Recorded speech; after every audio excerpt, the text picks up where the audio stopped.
Hi, everybody. Welcome to the Public versus Permission Ledger How to Choose panel. Really excited for everyone to be here today.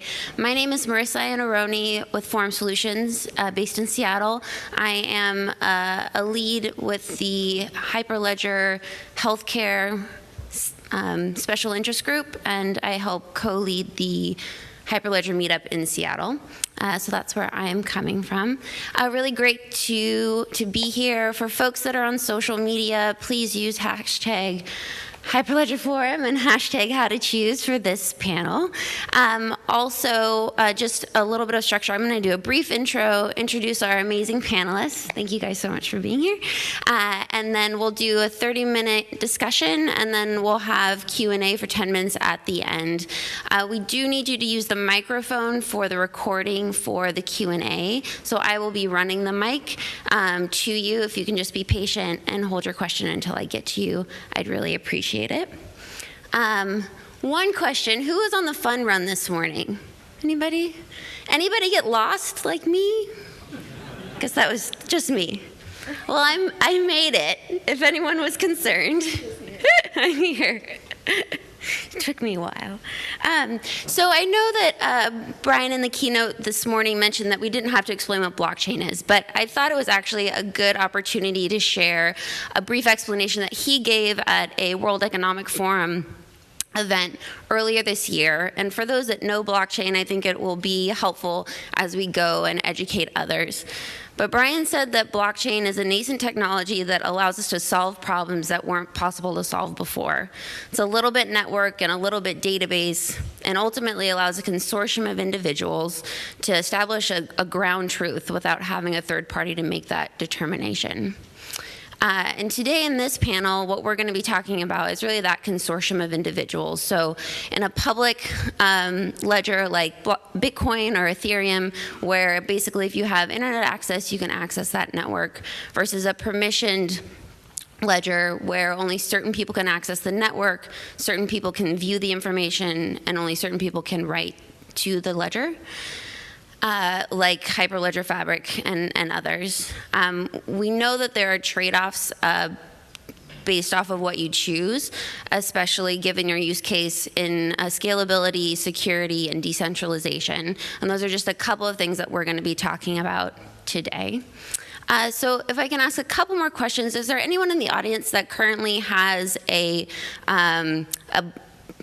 basically a problem space that they're trying to solve in their organization and trying to think through what the best blockchain solution might look like? Anybody? Okay. And does anyone have a proof of concept or a production blockchain rolled out and might be looking to transition to another solution, or curious about that? Okay, that's just helpful for us to know as we go through. So thank you. Okay, so with that, I'd like to introduce panelists here. I'm going to start here with Chris Torres-Fernandez, who is the Director of Partnerships at Humanity Europe, focusing on developing human rights and corollary sovereign law in a decentralized manner on blockchains. And then we have Benjamin Digiti, who is a transformation manager at Amazon, and he just changed jobs, so I had to making me move things around. But he's been working for the last 5 years building, structuring, and distributing data pipelines. He's worked on multiple programs at Amazon and has been writing smart contracts since 2016. He has deployed applications in both public and permission blockchains, including the Suji protocol built on Hyperledger Fabric that allows a standard for communicating collectible asset authenticity. Benjamin has a demo tomorrow at 1500 to talk through fighting counterfeits from the ledger, so please join him there.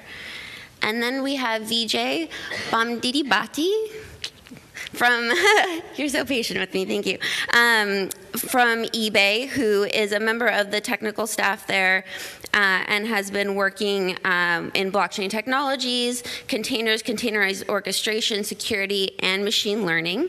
He has previously worked with other networking technologies such as fiber channel over Ethernet and cloud orchestration and integration.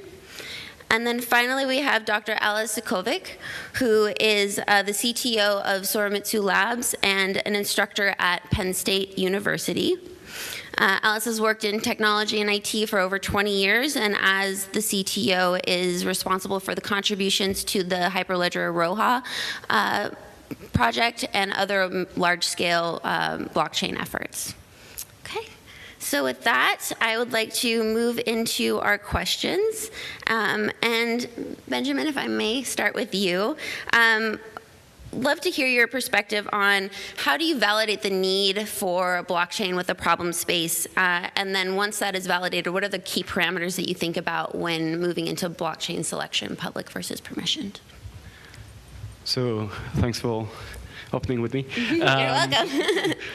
So in terms of validating the needs, it's a bit of a tricky question because it's still hard to put like a real entitlement on like what is the need for a blockchain solution, what does it bring to your existing network. Today there are indications that you might need a blockchain. For instance, how much time do you spend on reconciliation activities in a certain area of your business?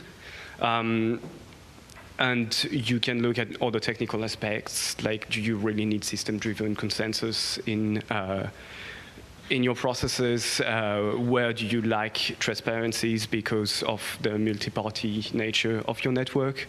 All those are indications that blockchain may be one of the ways to address the solution you have, the problem you have. Mm-hmm.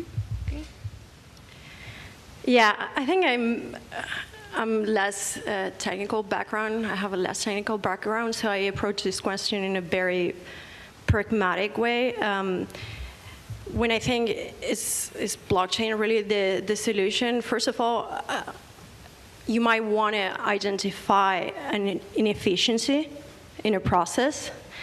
And once you can clearly point out an inefficiency in a process, you need to ask yourself, can this be solved without the blockchain? Can this be solved by rethinking, redesigning some old technologies? If you are not sure about it, if you get, I would wait. Because this technology is really in its infancy. Like because we are here, we all believe in its potential. But if we are not sure that we need the blockchain, then we shall wait. However, I think there's something that needs to be noted. It also depends on the size of your company. If you're a medium, small company, again, wait, okay? Because this is gonna grow, this is gonna evolve in the next few years, and if you don't have a clear use case, a clear use case that is definitely going to improve your processes, you might want to wait. Doesn't mean the blockchain is not going to help your company, but probably is not the moment for you. If you're in a big organization, you might want to rethink this. Even if you're not sure the blockchain is for you, right now you need to be leading in the blockchain space. Otherwise, like, you're not going to be part of the conversation.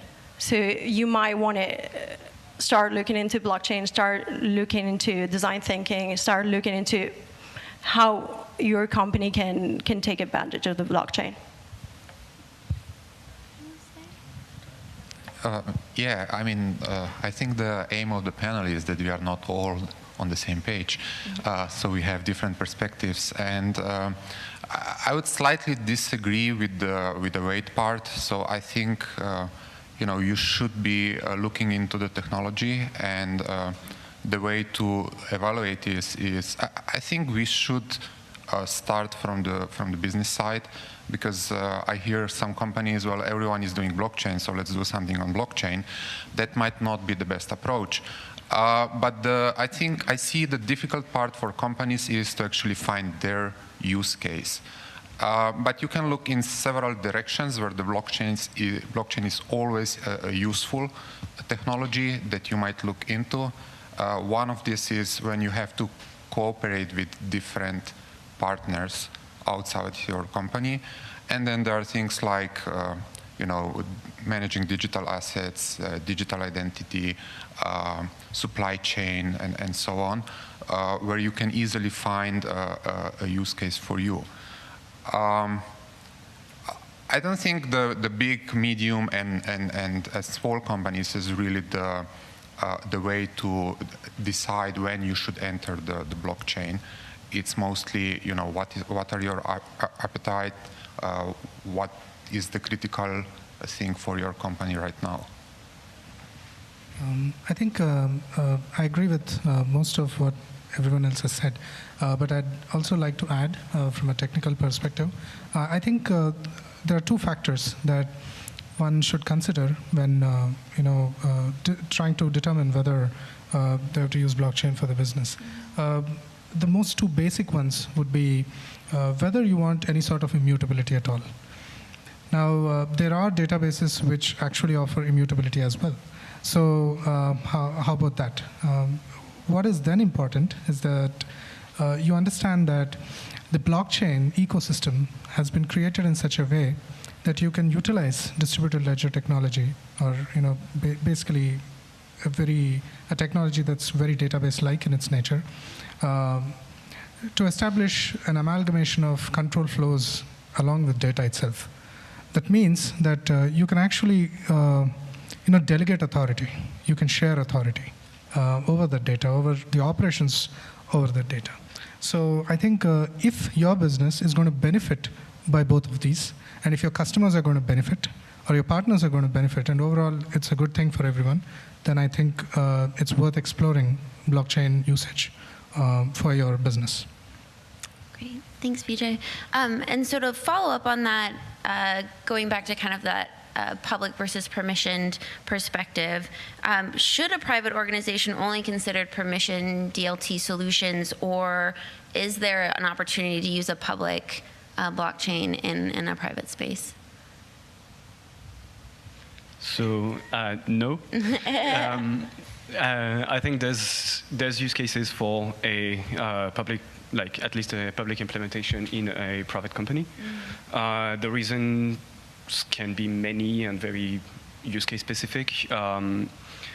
It's going to depend on what your consensus needs are, what your how you're going to manage things like identities. I don't think a private company should be limited to private ledgers, especially if it's going to interact with things that need to be on public records. It's probably easier to have some immutability there and in the public space rather than just having to manage everything on a private setup.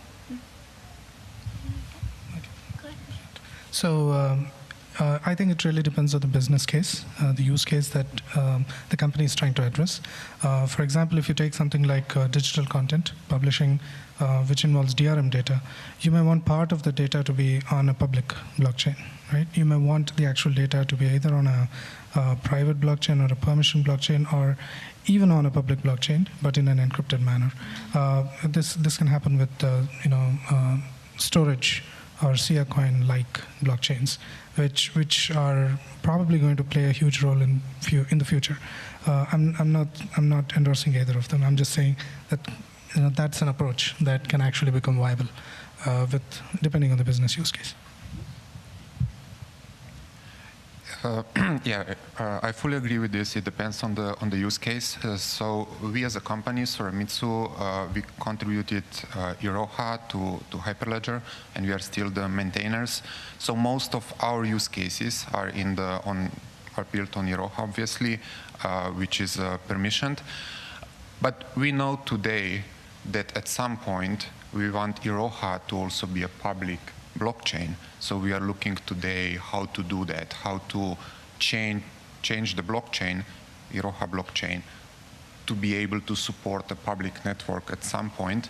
That's one thing that I think it's important. And the second part that I would like to say is also that what we already see today, that all the blockchains, they will have to be interoperable.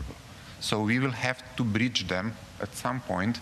So we have today bridge in one of our projects, bridge to Bitcoin, bridge to Ethereum. We are talking about, we are discussing with Polkadot, we will probably build a bridge to Polkadot and so on. So what does it mean to have a bridge? So if you are in the permissioned blockchain and you have a bridge to the public blockchain, you can decide which parts you want to have on a private and which parts you want to have on a public blockchain. And that gives you the full power of both options. But I agree with what was said before. You have to, when you're doing the proof of concept, you should probably consider which blockchain is better for your use case and what you are trying to achieve. If you want to be fully transparent for everyone, that everyone can look at any time, what is going on, then probably public is a first choice. If this is not necessary, then maybe you're looking for something else.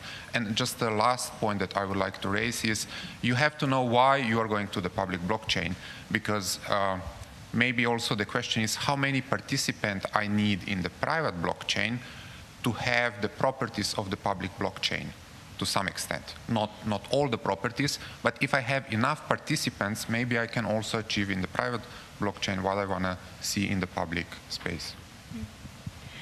Yeah, I agree with all my colleagues. It depends basically on the use case, but, and I have a but here, I think when it comes to private enterprise, we also need to think about regulation. And right now, regulation is a major concern, especially when we look at GDPR. I believe we'll talk more about this later when it comes to the public blockchain. So if you are a private enterprise, you might want to consider, you obviously need to consider your use case, but you need to consider things like your capacity to be compliant with the regulation of where you're based on. Great. So in talking through, once you identify the problem space and you're confident that blockchain is the solution to move forward, we know that within organizations, speaking to leadership about these tools and bringing in something new when a demonstrable ROI is often challenging is a hard conversation to have. So can I get some feedback on how does somebody within an organization looking to have those conversations start those conversations with leadership and encourage them to really start down the path of a proof of concept and getting buy-in? Okay, that's on me. I got the sign.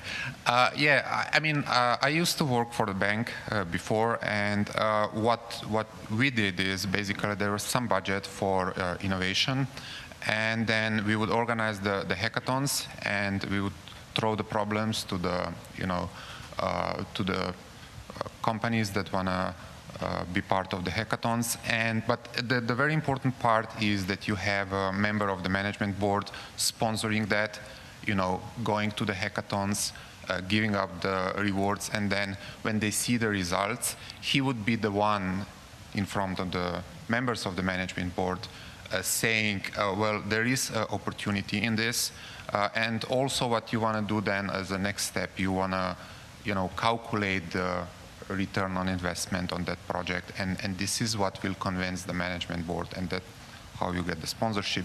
So the business case should be clear, but maybe right now it's not. So we want to look for the ways to make it more not so foggy to the foggy to the company, what you need to do and how you need to do this, with which blockchain to use, public or private, and which technology, which platform actually you want to use, and you can do that either through hackathons or through some bigger companies have innovation budgets and some groups inside the company to do that. Okay, for me, my perspective is more from a bigger company or bigger enterprise perspective, and three things actually matter: money, money, and money. The reason I said it thrice is that there are really three classes of money in this context. The first one would be, can you actually save money for your customers? That's the first thing that you can point out when you're trying to have the management have a buy-in, right? The second thing is that you may not actually reduce the cost for the customers or your partners, but can you deliver better value, right? It could be through a plethora of things. For the blockchain, it could be basically supply chain management, efficiencies, and so on. The third thing is basically, the third class of money would be existing streams of revenue. Now, this is the number one thing that is always on the minds of the board or the investors and so on. It's very important and critical that when we actually pitch any such idea to our managements, we take into account the interests of the company and also all the actors involved, right? I think it's always a challenge, but this is something that we need to actually keep in mind. I think another key, I wouldn't say concept, but another key approach is look for cooperation. I think one of the key concepts of blockchain is actually cooperation. And basically, senior management is more likely to make decisions when they see other companies moving into the same space or into the same direction. So find peers in the same industry that share a common interest, that could share this potential use and bring them on board. It's decisions, like risks are better taken when they are shared. Great. Benjamin, do you have one more? Yeah, I'm just going to relate to what Vijay's just mentioned. I think you ought to see it as yet another technology transformation project, and as such, you will have to find where the entitlement lie. There will be a lot of opportunities for cost out in blockchain. There's also a lot of opportunity around explainability, which is something blockchain does really well, but is usually kind of hard to quantify. And those are interesting to point out when pitching a blockchain project. At the end of the day, keep in mind that you're just going to compete for resources, especially in big, large organizations. You're going to be competing for resources across time, across headcounts, and those are the dimensions that will make or undo your blockchain projects. Great. Okay, so we're going to get a little bit more in the weeds with the next couple of questions. Chris, you had mentioned earlier GDPR, so General Data Protection Regulation in Europe, which is a rather hot topic. And so I guess the question is, can a public blockchain be GDPR compliant, or does it have to be private? And I'll start with you, Chris. Thank you. You're welcome. This might be polemic, but currently, at this moment, no. This is my view, this is my opinion. Do we have the potential, the technical potential to be compliant through sovereign, SSI, Hyperledger, Indy? Yes, we do. But at this moment, to be GDPR compliant, I think that when we are looking into choosing a blockchain solution, we need to look into a private blockchain.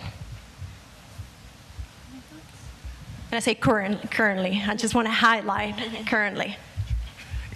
Yeah, I don't know, I will divert a little bit. I don't know if we have any regulators in the room, but I was recently in Astana, Kazakhstan. They're building a financial hub there. And what they're doing is they're providing a sandbox for companies like us to put our solutions in the sandbox and then call the regulator and ask them, is this okay with you? This is how it works. Please tell us, And then they can say, in this case, against the GDPR, no, guys, there are those fundamental problems, and what are your ideas? How can we solve that? So it's not like, from the distance saying blockchain can never be GDPR compliant because it's immutable, so you cannot do it. No, you come to the same table and then you discuss. You explain, you talk about the technology because you know the technology, and the regulator is saying, well, this is what we want to achieve through the regulation. This is the aim. Now, how do we find the solution?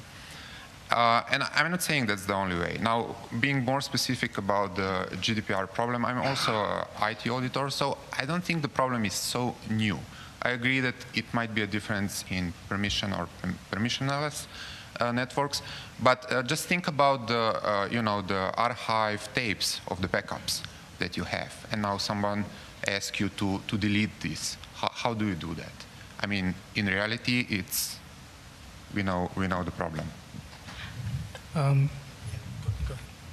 Yeah, I was going to say, so through zero knowledge proof, and there's a great talk, I guess, going on in the other room. Thank you for choosing to be here. So through zero knowledge proof, you can build application really easily on private blockchains where you maintain cryptographic integrity of the record while choosing to lose the ability to unencrypt data. On a public blockchain, it's probably not available out of the box today. I don't know whether it's interesting for public blockchains to have those. To the question whether it is possible, I think from a technical standpoint, yes. Whether it is available today is another question. Whether you want it is another one. I think it goes back to the question of the use case. So yeah, I agree with Benjamin. I think it's possible to do it, and we did discuss about Zcash, which I think is what implemented zk-SNARKs to begin with. Now there are a few other things as well with GDPR, which make it very interesting or attractive for the usage of blockchain. In GDPR, typically, the user has to have control over the data that belongs to that user. And there are like marked entities, government entities, through which requests can actually be sent for specific sets of that data to be deleted or edited out. Now, immutability is something inherent to the blockchain, right? So people may ask, hey, how does this fit with GDPR? The thing is, it does, it can. And with something like zk-SNARKs, you can actually have, even on public blockchains, if you effectively decouple the identity and the keys and the data, if you actually keep a separation between them, then it should be possible to implement GDPR in a very effective manner using the blockchain. The major pain point that can become a reality in future is that these these government entities, right? They have delays, right? Obviously, they are human driven. So when you send a request for a deletion, that takes its own sweet time, and you may not have that time because of the sensitivity of the sensitive nature of whatever you want to be deleted, right? So this is a classic use case of the blockchain, and if implemented well, it could be a very good use case for the public blockchain. I just wanted to add a little bit more of context within about GDPR. We need to think that GDPR was started, like the discussion for GDPR was started in 2012 when blockchain was not, I mean, what it was, but like for 99.9% of the population was not even in our imaginarium. This is really important when we think about GDPR. And it's really important because I believe we don't need, the mentality is not, we need to adapt to GDPR. GDPR and blockchain have the same objective, which is basically shift the power structure towards the user, So what we're facing right now is that GDPR is outdated. It's not up to date with our technology, with blockchain technology. So when approaching this, there's certainly the technology right now to be compliant with GDPR, but and this is something I'm very passionate about. I don't think we should take advantage of the blurry lines in GDPR, but we should build upon GDPR, And again, we talked about about different consensus that can make proofs of concept that can make GDPR viable. But also, like, if you when we look at the most polemic or the most problematic part of GDPR, which is the right to be forgotten, you know, there are even within GDPR there are articles that say that if certain circumstances are met, the right to be forgotten is to be, is not to be followed. For example, if you have a legal claim, you know, one of the biggest potential uses of blockchain that is already being implemented in emerging economies is claiming land property, you know, especially for women, which have a lot of issues when it comes to verifying that this land is theirs in emerging economies. Likewise, for example, when it comes to data property, one could argue that if we claim our data property, that's another topic, but if we are allowed to, if we decide to claim our data property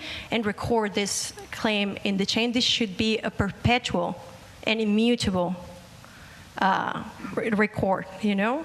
And this is actually protected within GDPR. Just to add, that's a very interesting perspective because, you know, if we think about it, what's the biggest database that we use so very often every day, right? It's Google, really, right? And it has so much of our data, and yeah, we'd like to own some of it. Yeah, but if I may joke a little bit, I mean, with Google we used to say if you are on the second page, you don't exist. So, and that's going to the point where if it's difficult enough to get the information, which is actually written somewhere, you know, on the hardware, but it's protected in a way that it's not easy to get it, well, then we need to talk with the regulator whether this is acceptable or not. Great, thank you guys so much. So given where we're at with time, I'm going to do one final question. Time flies when you're having fun. So I'd love to just go down the row and hear from each of you one item that you're particularly interested in when thinking about enterprise adoption of blockchain, and then also if you have any presentations or panels from the conference that you'd like to recommend, and any final thoughts for the audience, and if you have specific Twitter handles or emails for folks to reach out to you.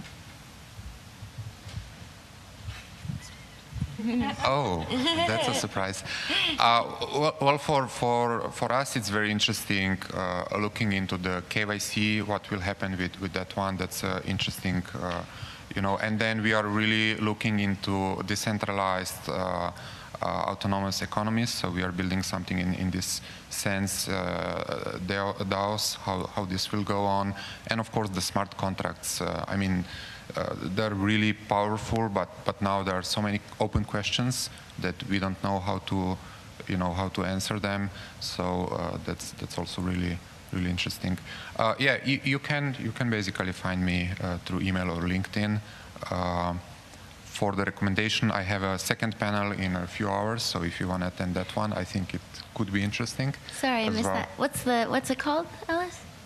It's at 6. We will be talking about the application of the blockchain in different domains, and yeah, we will be discussing that. Great. Yeah.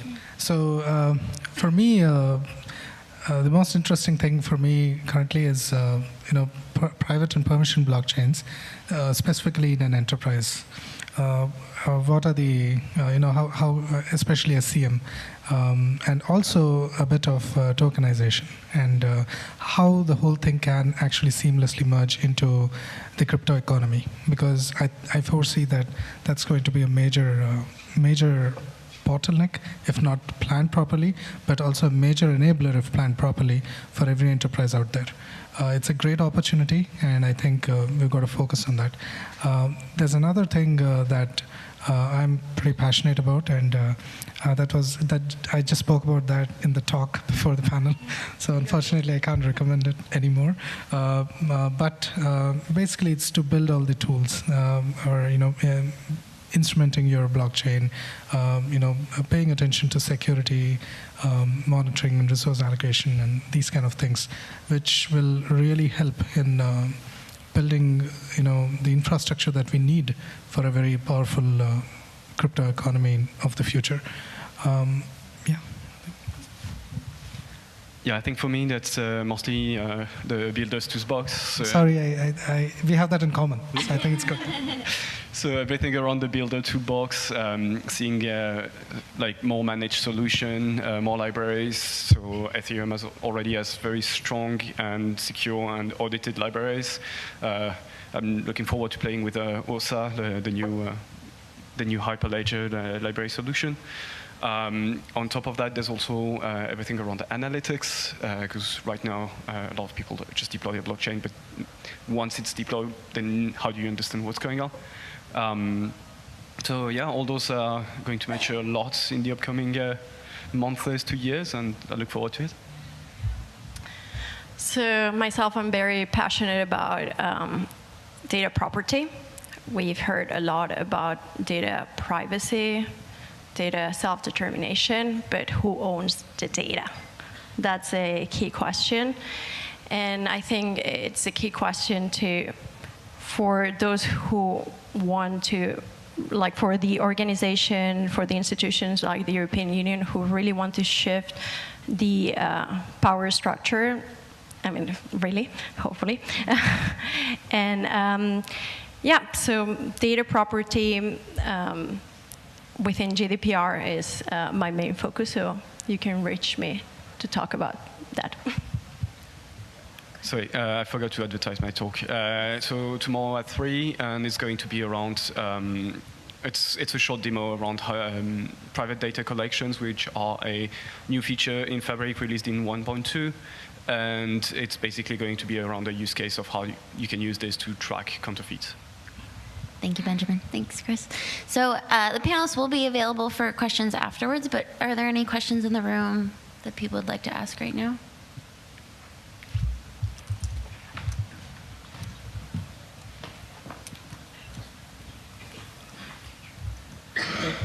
Do you subscribe to the notion that blockchain is a bunch of tools or functionality that eventually will be absorbed by the network, whether we call it Web 3.0, same thing like TCP, IP, HTTP, SMTP were absorbed in the network?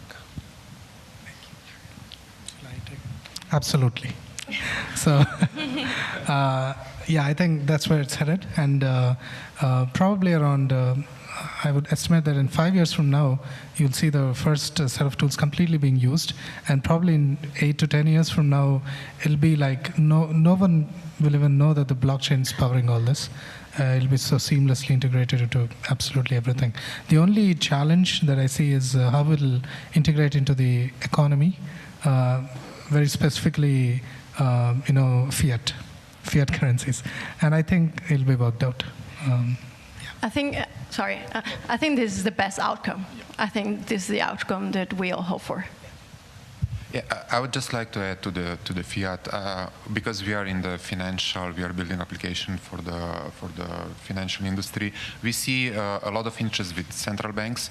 So what they're trying to do is they try to issue their digital, reflection of the fiat currency, and that might, to some extent, solve that problem. Yeah. Any other questions?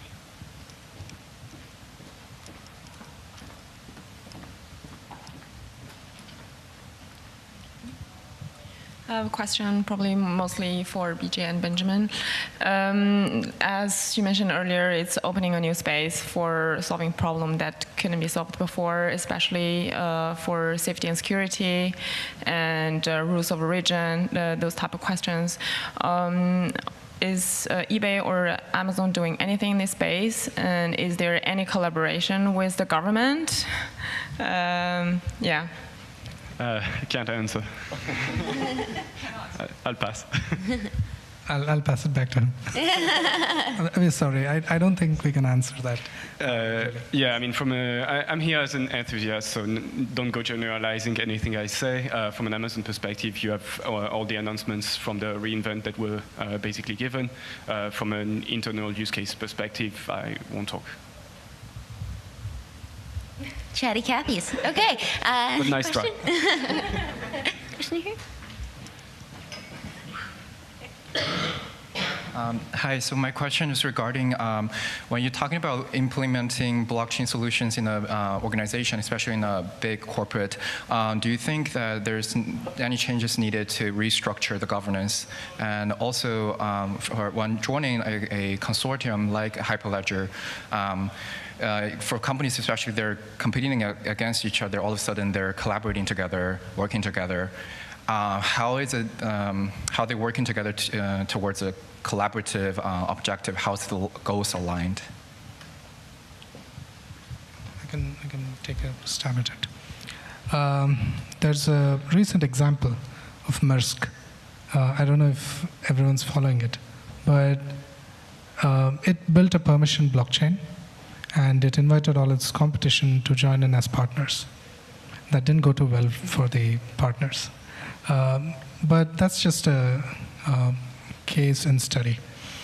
I think what's critical for enterprises especially is to recognize that going forward, the crypto economy will take off, whether they like it or not, whether they're ready for it or not.